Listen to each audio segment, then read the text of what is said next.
नमस्कार, स्वागत है आप सभी का। मैं हूं आपके साथ साहिबा सिंह। खबर की शुरुआत करेंगे।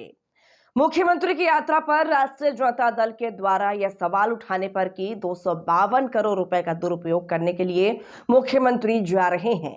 केंद्रीय मंत्री और लोक जनता पार्टी रामविलास के राष्ट्रीय अध्यक्ष चिराग पासवान ने बड़ा हमला कर दिया है। उनका कहना है कि राजद को बोलने का अधिकार नहीं है, खुद भ्रष्टाचारी हैं।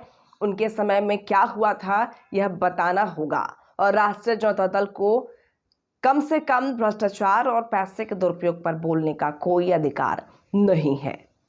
करती है कि सरकार हर जगह बनाएंगे, उसके विधायक को एक्सटॉर्शन के मामले में गिरफ्तार किया गया है। तो अरविंद केजरीवाल क्यों खामोश है? तो बोल रहे हैं भाजपा करवा रही है, ये एनडीए करवा रही है। आम आदमी पार्टी की सरकार जिसका नेतृत्व जो व्यक्ति कर रहे हैं अरविंद केजरीवाल जी, इन्होंने अपनी कही हर एक बात से मुकरने का काम किया। ये वही आदमी है जो दिल्ली के रामलीला मैदान में एक पर्ची लेके घूमते थे भ्रष्ट नेताओं की, और उन तमाम भ्रष्ट नेताओं से समझौता कर अलग अलग समय पर सरकार बनाने का इन्होंने काम किया। जो कहते थे कि हम बंगला नहीं लेंगे, गाड़ी नहीं लेंगे, सिक्योरिटी नहीं लेंगे, वो तमाम कार्य इन्होंने करने का काम किया। इनके बंगले का जिक्र जो सुर्खियां बटोरा है उससे भी हर कोई वाकिफ है। इनकी सिक्योरिटी, इनकी गाड़ी, और आज जिस भ्रष्टाचार के खिलाफ दिल्ली में इन्होंने सरकार बनाने का काम किया, उसी भ्रष्टाचार में इनके पार्टी के बड़े से बड़े नेता ना सिर्फ लिप्त बल्कि उनको जेल जाना भी पड़ा। और तो और स्वयं ये मुख्यमंत्री रहते हुए ये जेल गए।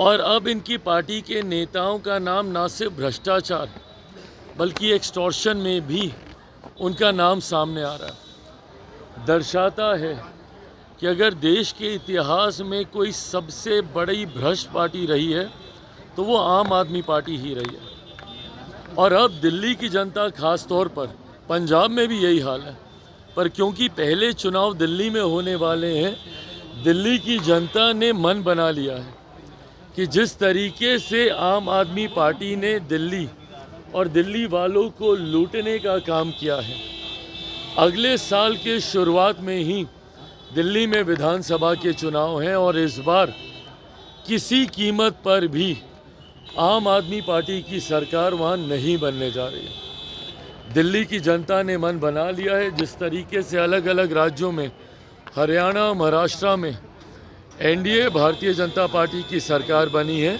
इस बार दिल्ली में भी चुनाव परिणामों के बाद एनडीए भारतीय जनता पार्टी की सरकार वहां पर बनने जा रही है। संविधान को बचाने की लड़ाई लड़ रही है। प्रियंका गांधी कह रही है कि संविधान को बचाने की लड़ाई और लड़ रही है। समझ से परे है भैया, कहाँ संविधान खतरे में, और क्यों नहीं ये लोग इस बात को समझ रहे हैं। ये लोग जनता किन मुद्दों पर चर्चा करना चाह रही है, विपक्ष को अभी तक यही समझ में नहीं आया। संविधान आरक्षण 2024 लोकसभा का चुनाव आपने लड़ लिया।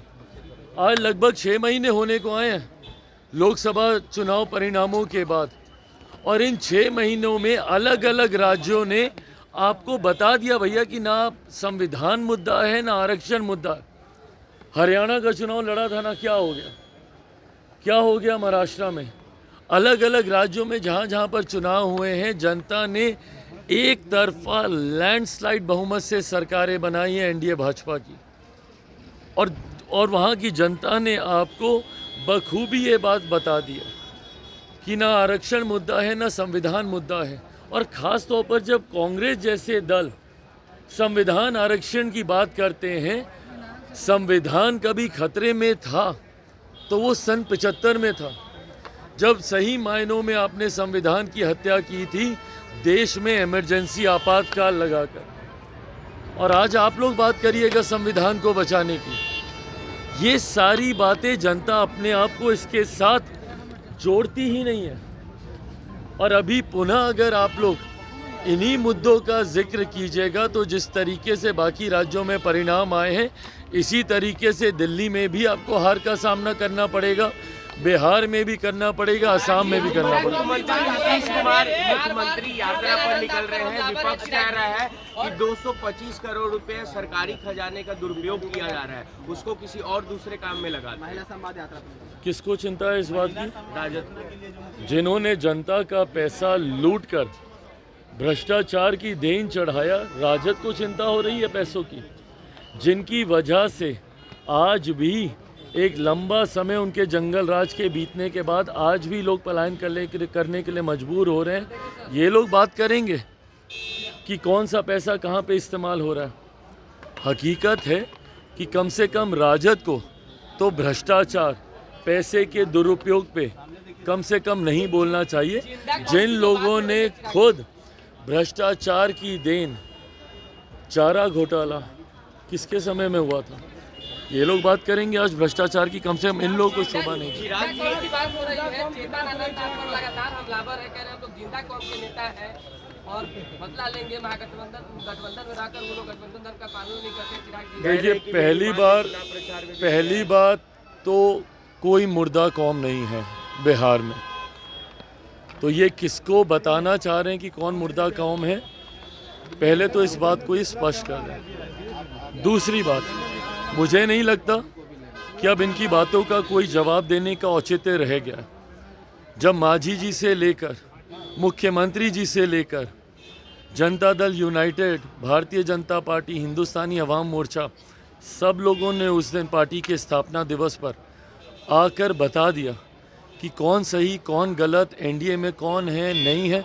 मुझे लगता है उस दिन पार्टी के स्थापना दिवस के कार्यक्रम ने मुझ पर उठे तमाम सवालों का जवाब गठबंधन के तमाम वरिष्ठ नेताओं ने उपस्थित होकर दे दिया। इसके बाद अब इस मुद्दे पर चर्चा करने का कोई मतलब नहीं।